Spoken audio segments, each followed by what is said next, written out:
ও মা, কি রান্না করছো? বাবা আজকে আমি না কফি বানাচ্ছি, দারচিনি দিয়ে কফি, দারচিনি গুঁড়ো দিয়ে। ক্যাফেতে তোরা খাস না সিনামন কফি, সেটাই বানাচ্ছি, খেয়ে দেখ, খুব ভালো লাগবে। এই ছোট চামচে 3 চামচ চিনি নিয়ে নিচ্ছি মিক্সিং বলে, আর দেব পরিমাণ মতো কফি। যে যতটা কফি খায় সে সেই হিসাবে দেবে। আমি হাফ চামচ কফি এর মধ্যে দিয়ে দিলাম। সামান্য একটুখানি সিনামন পাউডার দিচ্ছি। পাউডার না থাকলে না একটু গেটারে গেট করে একটা দারচিনি ঘষে দিলেই হয়। এবার এটাকে আমি শুকনো আগে গুঁড়ো করে নেব। গুঁড়ো করা হয়ে গেছে, এটা এই কাপের মধ্যে নিয়ে নেব। দুধটাকে আগে থেকে জাল করে ঠান্ডা করে রাখা আছে, সেই দুধটাই এর মধ্যে দিয়ে দেবো।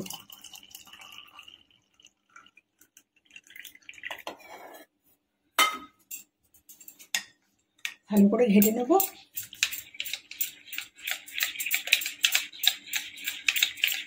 এটা খেতে খুব টেস্টি হয়।